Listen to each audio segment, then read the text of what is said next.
If a game is designed around an incremental skill tree or an incremental feedback loop, the key to getting that right is making sure that the upgrades and the incremental improvements show some kind of feedback to hit that dopamine hit that we're all looking for.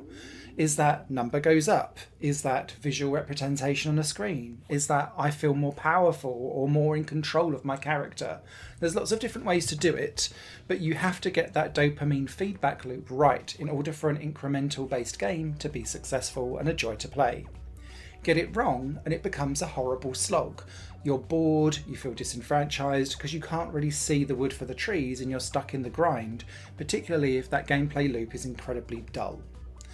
Welcome to Combo Overlord, which I would say is an example of the latter, where the equation for dopamine success on an incremental game hasn't quite landed.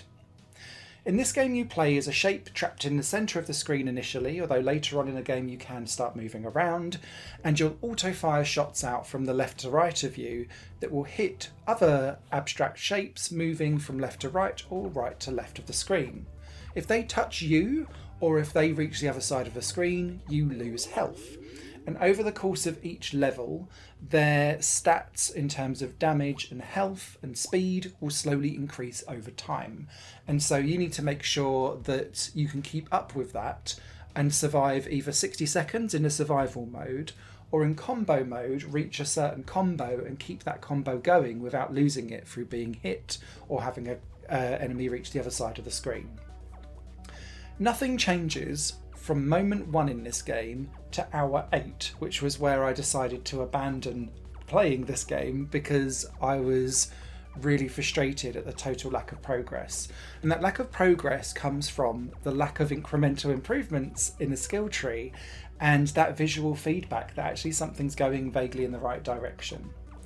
Each upgrade is normally a increase something by 0.01 or 0.5% maybe, and you'll have to do that 10 times before you then unlock the next element in a skill tree, which might do a 0.02 or a 0.5% of something. You're thinking, goodness me, this is taking a long time to actually feel like it makes a difference.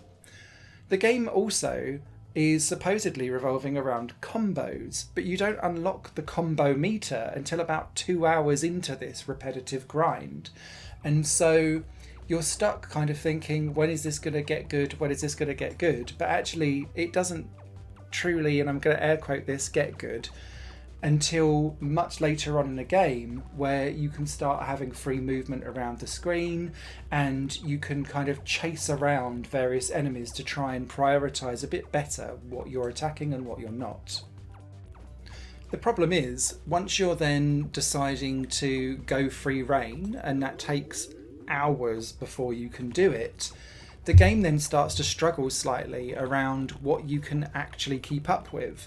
And so the purple and green visuals start to blur, the movement of your character starts to be a little bit scatty and laggy, and so you then crash into the enemies when the screen starts to get busy, as if the game can't keep up with what you're trying to do, which then makes what is already a huge grinder for experience become even more deeply frustrating, because you can't clear the level you're on because of the laggy, unresponsive controls just make everything feel a little bit more woolly than it needed to be.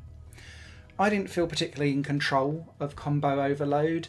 I didn't feel like the incremental dopamine hit was happening for me at any point during this experience, and I was just grateful that I was playing this on a night where it was so hot in the UK that I couldn't sleep, and so I used this as a way to kind of calm my mind down, and I got to hour 8 and was so over this gameplay loop, but it got me through a night into morning, that I've abandoned actually getting to the end of this because I don't want to anymore. It's just too painful and too much grind for too little dopamine hit and effort back. And so it's with a heavy heart that I say that Combo Overload is not a game that I would recommend. It is spread way too thinly for what it has to offer, and it's not giving that dopamine hit versus the grind that it expects you to put in.